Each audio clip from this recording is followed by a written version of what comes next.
உயிர்த்த ஞாயிறு குண்டு தாக்குதலுக்கு நீதி கிடைக்குமா? இது இந்த நாட்டு மக்களினுடைய மிக பிரதானமான கேள்வி. இந்த கேள்விக்கு பின்னால் உள்ள காரணம் என்பது ஜனாதிபதி தேர்தலில் கோட்டாபய ராஜபக்ஷ வெற்றியடைவதற்காக தேசிய பாதுகாப்பு ரீதியில் ஒரு அச்சுறுத்தல் ஏற்படுத்தப்பட்டது. குறிப்பாக முன்னாள் அரச புலனாய்வு பிரிவின் தலைவர், கிழக்கு மாகாண முதலமைச்சர் பிள்ளையார் தேசிய தௌஹீத் ஜமாத் அமைப்புடன் இணைந்து உயிர்த்த ஞாயிறு குண்டு தாக்குதல் மேற்கொள்ளப்பட்டது என்ற விடயம் சேனல் 4 வெளிக்கொணர்ந்தப்பட்ட மிக முக்கியமான விடயம். இன்றைய தினம் முன்னாள் அரச புலனாய்வு பிரிவின் தலைவர் மேஜர் ஜெனரல் சுரேஷ் சாலே கைது செய்யப்பட்டிருக்கின்றார். பயங்கரவாத தடை சட்டத்தின் கீழ் இவர் கைது செய்யப்பட்டிருக்கின்றார். தொடர்ந்தும் 72 மணித்தியாலங்கள் இவர் போலீசாரினால் விசாரணைக்கு உள்ளாக்கப்பட இருக்கின்றார். இது தொடர்பில் தான் இன்றைய பார்வைகள் விரிகின்றது.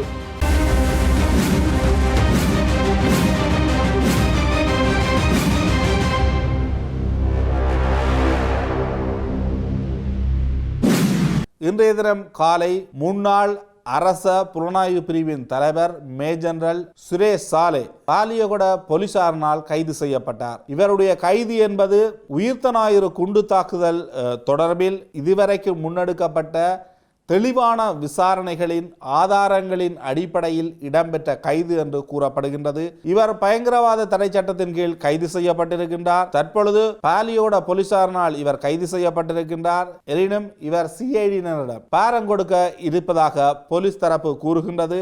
தொடர்ந்தும் 72 மணித்தியாலங்கள் பயங்கரவாத தடை சட்டத்தின் கீழ் இவர் மீதான தடுத்து வைத்தும் விசாரணை மேற்கொள்ளப்படும் என்று அறியக்கூடியதாக இருக்கின்றது. இவர் மீதான உயிர்த்த ஞாயிறு தாக்குதல் தொடர்பிலான குற்றச்சாட்டு என்ன? குறிப்பாக 2023ஆம் ஆண்டு சேனல் 4 உயிர்த்த ஞாயிறு தாக்குதல் தொடர்பில் ஒரு ஆவணப்படத்தை வெளியிட்டது. அந்த ஆவணப்படத்தில் கிழக்கு மாகாணத்தினுடைய முன்னாள் முதலமைச்சராக இருந்த பிள்ளையான் எனப்படும் சந்திரகாந்தனுடைய உதவியாளராக இருந்த அசாத் மௌலானா அந்த ஆவணத்து படத்துக்கு வழங்கிய மிக முக்கியமான ஆதாரங்களாக 2015ஆம் ஆண்டு ஜோசப் பராயசிங்கத்தினுடைய கொலை வழக்கில் கைது செய்யப்பட்டார். பயங்கரவாத தடை சட்டத்தின் கீழ் பிள்ளையான் அந்த காலப்பகுதியில் இருந்து 2020ஆம் ஆண்டு வரை அவர் மட்டக்களப்பு சிறைச்சாலையில் இருந்தார். அந்த காலப்பகுதியினுள் பிள்ளையானுடைய உதவியாளரான அசாத் மௌலானாவை சிறைச்சாலைக்குள் அழைத்து தேசிய தௌஹீத் ஜமாத் அமைப்பை சேர்ந்தவர்களை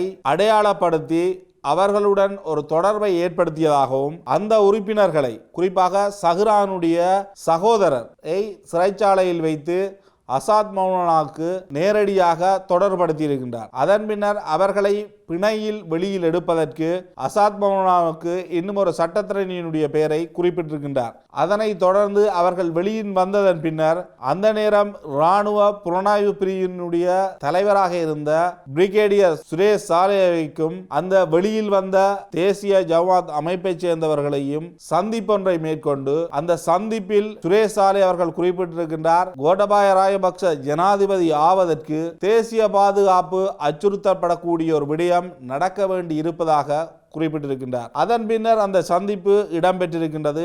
அந்த சந்திப்பை தொடர்ந்து 2019ஆம் ஆண்டு ஏப்ரல் 21ஆம் தேதி அந்த குண்டு தாக்குதல் இடம்பெற்ற பொழுது தாஜ் சமுத்ரா ஹோட்டலுக்கு வெளியில் அசாத் மௌலானாவை வந்து அங்கு வருகின்ற ஒருவருடைய தொலைபேசியை வாங்கியதன் பின்னர் அவர் சொல்லுகின்ற இடத்தில் நிறுத்துமாறு கூறியிருக்கின்றார் சுரேஷ் சாலே. எனினும் அந்த நேரத்தில் அசாத் மௌலானா மட்டக்களப்பில் இருந்திருக்கின்றார். அதன் பின்னர் அந்த விடயம் விடுபட்டிருக்கின்றது. அதன் பின்னர் இந்த சிறைச்சாலையில் பிள்ளையாரினால் இனங்காணப்பட்ட நபர்கள் உயிர்த்த ஞாயிறு குண்டு தாக்குதலின் பிரதான சூத்திரதாரிகளாக ஊடகங்களில் வெளிப்படுத்தப்பட்ட போது உடனடியாக அசாத் மௌலானா பிள்ளையானை தொடர்பு கொண்டு இந்த விடயங்களை தெரிவித்திருக்கின்றார். அதன் பொழுது பிள்ளையான் கூறியிருக்கின்றார், நீ வாயை மூடிக்கொண்டிரு, உனக்கு எதுவுமே தெரியாது, அவ்வளவுதான் என்று கூறியிருக்கின்றார். இந்த விடயங்களை தான் அசாத் மௌலானா சேனல் 4 ஊடகத்தின் மேற்கொள்ளப்பட்ட அந்த ஆவணப்படத்தில் விவரிக்கின்றார். ஆகவே இதனுடன் முன்னாள் ஜனாதிபதி கோட்டாபய ராஜபக்ஷ அதே போன்று முன்னாள் பாதுகாப்பு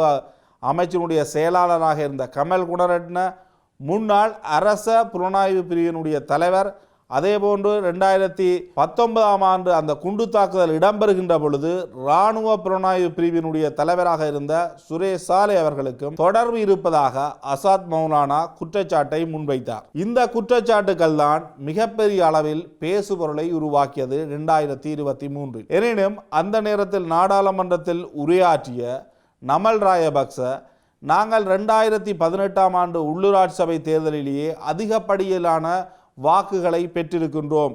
உள்ளூராட்சி சபைகளில் 70% சபைகளை நாம் கைப்பற்றி இருக்கின்றோம். ஆகவே 2019ஆம் ஆண்டு ஜனாதிபதி தேர்தலில் நாம் வெற்றியடைந்திருக்க முடியும். எங்களுக்கு இவ்வாறான ஒரு செயற்பாடு அவசியமற்றது. சேனல் 4 ஊடகம் என்பது தங்களுக்கு எதிராகவும் தொடர்ச்சியாக இவ்வாறான ஆவணப்படங்களை வெளியீடு செய்கின்றது. அதனை தாங்கள் ஒரு ஊடகமாக பார்க்கவில்லை போன்ற விடயங்களை நாடாளுமன்றத்தில் உரையாற்றியிருந்தார். எனினும் இலங்கை அரசாங்கமாக தற்பொழுது இருக்கின்ற NPP அரசாங்கம் 2024 ஜனாதிபதி தேர்தலில் போட்டியிடுகின்ற பொழுது மிக முக்கியமாக குறிப்பிட்ட விடயங்களில் லஞ்சம், ஊழலற்ற ஆட்சி போன்றவற்றுடன் உயிர்த்த ஞாயிறு தாக்குதலுக்கு யார் சூத்திரதாரிகளோ, யார் பொறுப்பு கூற வேண்டியவர்களோ அவர்கள் மீது சட்ட நடவடிக்கை எடுக்கப்படும், நீதியான விசாரணை முன்னெடுக்கப்படும் என்பதனை அனுரகுமார திசாநாயக்க பல்வேறு மேடைகளில் பேசினார். ஆகவே அதன் அடிப்படையில் இந்த அரசாங்கத்தின் மீது ஒரு மிகப்பெரிய ஒரு நெருக்குவாரம் இருந்தது. உயிர்த்த ஞாயிறு விடயத்தில் இந்த அரசாங்கம் எந்த விடயங்களையும் முன்னெடுக்கவில்லை என்று. சுரேஷ் சாலே என்பவர் இந்த விடயத்தை பொறுத்தவரைக்கும் அவர் யார்? 2015ஆம் ஆண்டு மைத்ரி ரணில் விக்ரமசிங்கனுடைய ஆட்சி மாற்றம் ஏற்படுகின்ற பொழுது அவர் மலேசியா தூதுவரகத்துக்கு பணியாற்ற செல்கின்றார். அதன் பின்னர் டில்லிக்கு, இந்தியாவினுடைய டில்லிக்கு அவர் செல்கின்றார் பணியாற்ற. 2018 இறுதி காலப்பகுதியில் தான் அவர் மீண்டும் படைத்தரப்புக்கு வருகின்றார். அவர் வந்து இராணுவ புலனாய்வு பிரிவினுடைய தலைவராக பொறுப்பேற்றுக் கொள்கின்றார். ஆனால் 2019ஆம் ஆண்டு கோட்டாபாய ராஜபக்ஷ ஜனாதிபதி தேர்தலில் வெற்றியடைந்ததன் பின்னர் தான் அரச புலனாய்வு பிரிவினுடைய தலைவராக அவர் நியமிக்கப்படுகின்றார். 2024 அனுரகுமார திசாநாயக்க பதவியேற்று சிறிது காலம் வரையும் தொடர்ச்சியாக அரசாங்க புலனாய்வு பிரிவினுடைய தலைவராக அவர் கடமையாற்றுகின்றார். எனினும் இடையில் கோட்டாபாய ராஜபக்ஷவை தொடர்ந்து ரணில் விக்ரமசிங்கே இருக்கின்ற பொழுதுதான் இந்த சேனல் 4 ஆவணப்படம் வெளியானது. இது மிகப்பெரிய ஒரு எதிர்ப்பு வாதங்களை முன்வைத்தது. எனினும் இந்த விசாரணை தொடர்பில் ஒரு விசாரணை குழுவை ஒன்றை நியமிப்பதாக ரணில் அப்பொழுது தெரிவித்திருந்தார். சுரேஷ் சாலே இவ்வாறான பதவிகளை வகித்திருந்தாலும் அவர் ராஜபக்ச குடும்பத்திற்கு வேண்டப்பட்ட ஒருவராக கூறப்பட்டு வருகின்றார். அவர்களுக்காக ஆட்சி மாற்றத்தை ஏற்படுத்துவதற்காகத்தான் அவர் இந்த வேலையை முன்னின்று நடத்தியதாக கூறப்படுகின்றது. எனினும் தற்பொழுது அவர் கைது செய்யப்பட்டிருக்கின்றார். பயங்கரவாத தடை சட்டத்தின் கீழ் கைது செய்யப்பட்டிருக்கின்றார். அசாத் மௌலானுடைய குற்றச்சாட்டு என்பது எந்தளவு தூரம் இலங்கையில் நிரூபிக்கக்கூடிய ஒன்றாக இருக்க போகின்றது. ஏனெனில் இதற்கு முன்னர் கோட்டாபாய ராஜபக்ஷ ஜனாதிபதியானதன் பின்னர் அவருடைய ஆட்சியில் நீதி அமைச்சராக இருந்த, அதன் பின்னர் வெளிவார அமைச்சராக இருந்த ஜனாதிபதி சட்டத்தரணி அலி கூறுகின்றார், நாங்கள் இந்த புலனாய்வு அமைப்புகளை அரசியல் மயப்படுத்தக்கூடாது. விடுதலை புலிகளுக்கு எதிரான யுத்தத்தின் பொழுது மிக முக்கியமாக பங்காற்றி கேபியினுடைய கைது, தமிழ்ச்செல்வன் மீதான குண்டு தாக்குதல்களின் பொழுதெல்லாம் மிக முக்கிய பங்காற்றியவர் சுரேஷ் சாலே. அவர் மீது சரியான ஆதாரங்கள் இன்றி அவரை இவ்வாறு கைது செய்வது என்பது இந்த நாட்டுக்கு ஒரு அபத்தமானது என்ற ரீதியில் தன்னுடைய கண்டனங்களை பதிவு செய்திருக்கின்றார். குறிப்பாக இலங்கையில் இடம்பெற்ற விசாரணைகள் என்பது FBI உட்பட பல வெளிநாட்டு அமைப்புகளுடன் இணைந்து உயிர்த்த ஞாயிறு தாக்குதல் தொடர்பில் விசாரணைகள் மேற்கொள்ளப்பட்டது. தற்பொழுது இந்த நடவடிக்கை ஒரு அரசியல் ரீதியிலான நடவடிக்கை என அலி சப்ரி விளக்கம் அளிக்கின்றார்.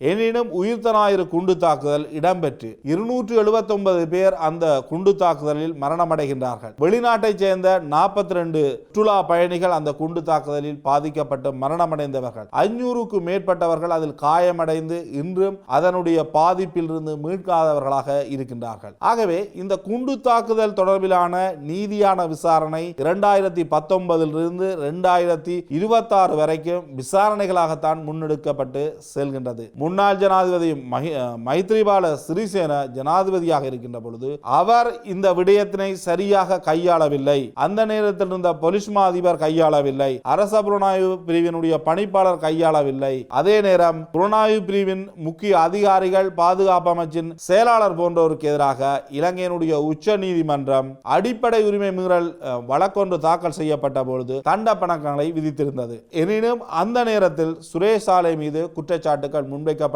அவர் இராணுவ புலனாய்வு பிரிவின் பணிப்பாளராகத்தான் அந்த நேரத்தில் பணியில் இருந்தார். தற்பொழுது சுரேஷ் சாலே மீது மேற்கொள்ளப்படுகின்ற இந்த நடவடிக்கையானது 2023 சேனல் 4 வெளியிட்ட ஆவணப்படத்தின் அடிப்படையில் இடம்பெறுகின்ற விசாரணையா அல்லது அரசாங்கம் இதுவரை காலமும் மேற்கொண்டு வந்த உயிர்த்த ஞாயிறு குண்டு தாக்குதல் தொடர்பிலான விசாரணைகளின் தெளிவான ஆதாரங்களின் அடிப்படையிலா என்பது ஒரு கேள்விக்குறியாக இருக்கின்றது. எனினும் இன்றைய தினம் போலீஸ் ஊடக பேச்சாளர் இதுவரை முன்னெடுக்கப்பட்ட விசாரணைகளின் தெளிவான ஆதாரங்களின் அடிப்படையில் தான் முன்னாள் அரச புலனாய்வு பிரிவின் பிரதானி மேஜர் ஜெனரல் சுரேஷ் சாலே அவர்கள் பயங்கரவாத தடை சட்டத்தின் கீழ் கைது செய்யப்பட்டிருக்கின்றார் என்பதை வெளிப்படுத்தி இருக்கின்றார். எனினும் மஹிந்த ராஜபக்ஷ தரப்புகள் இந்த கைதினை எதிர்த்து ஒரு கண்டனங்களை முன்வைக்கின்றார்கள். குறிப்பாக இறுதி யுத்தம், அதே போன்று இராணுவத்தில் மிக முக்கியமான பணிகளை மேற்கொண்டவர்கள் மீது அரசியல் சாயம் பூசி அரசியல் பழிவாங்கல்களாக இந்த கைதுகள் இடம்பெறக்கூடாது என்பது. உயிர்த்த ஞாயிறு குண்டு தாக்குதலை பொறுத்தவரைக்கும் அது இந்த நாட்டினுடைய சுற்றுலாத்துறையில் விழுந்த மிகப்பெரிய ஒரு அடியாக பார்க்கப்படுகின்றது. இலங்கையினுடைய பொருளாதாரத்துக்கு மிகப்பெரிய ஒரு சேதாரத்தை விளைவித்தது.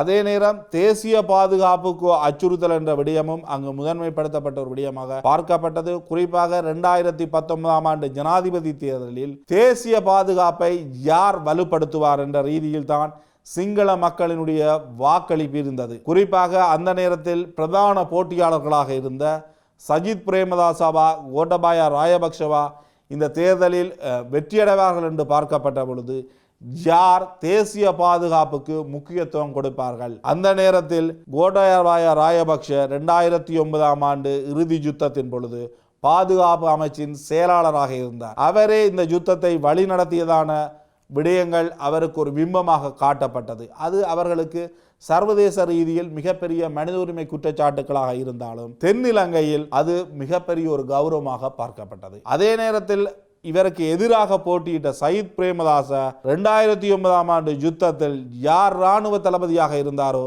அந்த சரத் பொன்சேகா தேசிய பாதுகாப்பிற்கு, குறிப்பாக பாதுகாப்பு அமைச்சை தான் வழங்குவதாக ஜனாதிபதி தேர்தலின் பிரச்சாரங்களின் பொழுது குறிப்பிட்டிருந்தார். அந்த அளவு தூரம் அந்த நேரத்தில் தேசிய பாதுகாப்பு என்பது மிக முக்கியத்துவம் வாய்ந்த ஒரு விடயமாக பார்க்கப்பட்டது. தற்பொழுது இந்த நாட்டில் ஒரு நீதியான விசாரணை முன்னெடுக்கப்பட வேண்டும். அந்த உயிர்த்த ஞாயிறு குண்டு தாக்குதலில் பாதிக்கப்பட்ட தரப்பினருக்கு நீதி கிடைக்க வேண்டும் என்று தொடர்ந்தும் கூறி வருகின்ற தரப்புகள் இந்த அரசாங்கத்திற்கு அதனை ஒரு அழுத்தமாக கூட சில வேளைகளில் சொல்லியிருக்கின்றார். அதனுடைய ஒரு முதற்கட்டமான ஒரு முக்கிய நகர்வாகத்தான் சுரேஷ் சாலே மீதான கைது தேசிய அளவில் பார்க்கப்படுகின்றது. இது இலங்கையில் மட்டுமல்ல, உலகளாவிய ரீதியில் மிகப்பெரிய ஒரு பேசுபொருளை உருவாக்கி இருக்கின்றது. இதனுடைய விடயங்கள் தொடர்பில் விரிவாக இன்னும் ஒரு பார்வையில் நிகழ்ச்சியில் பார்ப்போம்.